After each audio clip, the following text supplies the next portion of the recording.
Lobster corn dog nuggets made with a hush puppy batter. Yeah, that's right, you heard that. Now for this, I used lobster, duh. And I got these big dog lobster tails, busted down right in the middle. Might got put a little to it, I know I did.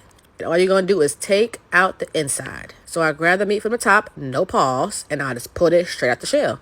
And make sure you get all the meat because at the bottom of that tail is a little bit of booty meat there too.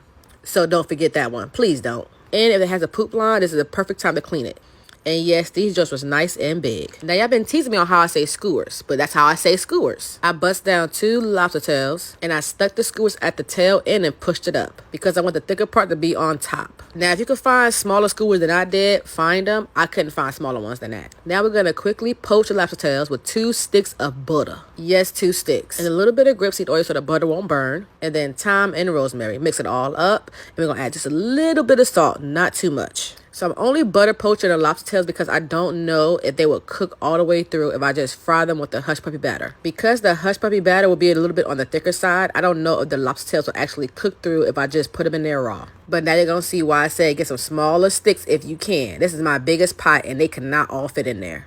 But I sure made it work. I spin them around a little bit. I butter basted them a few times for a few minutes. And then I put the top on and let it cook for like 3 to 4 minutes. I cooked the tails on the sticks because I wanted it to not curl up. Once they were cooked, it's time to start on this hush puppy batter, which is pretty much a cornbread batter with seasoning. I got some yellow cornmeal, some all-purpose flour, some sugar. Yes, I said some sugar. And some Cajun seasoning. Then add the baking powder and mix up your dry ingredients before you add in any wet ingredients. And I mean mix it up real good. We don't want no clumps of yellow cornmeal and flour separated from each other. Now I'm going to add some grated green pepper and onions. And then I'm going to crack 2 large eggs into this. Now you can make your batter however you want to, but this is how I made mine. Then I got some whole milk because I prefer whole milk over buttermilk.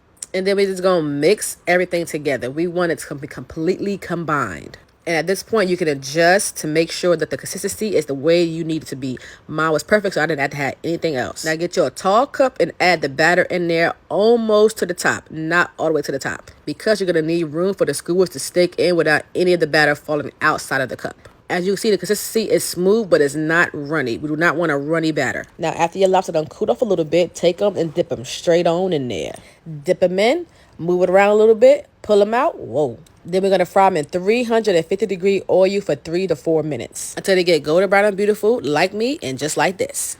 Take them out, plate them up, and you got boom. Lobster corn dogs with a hush puppy batter. Now, you can definitely get a sauce to go with this. I wanted to try it without the sauce and make sure I know it was as good as it needed to be. And baby, was it good. It's my first time making it and my first time trying it. The lobster was perfect. It wasn't overcooked. The batter was fluffy and crunchy. And I need about 4 more. All right, bye.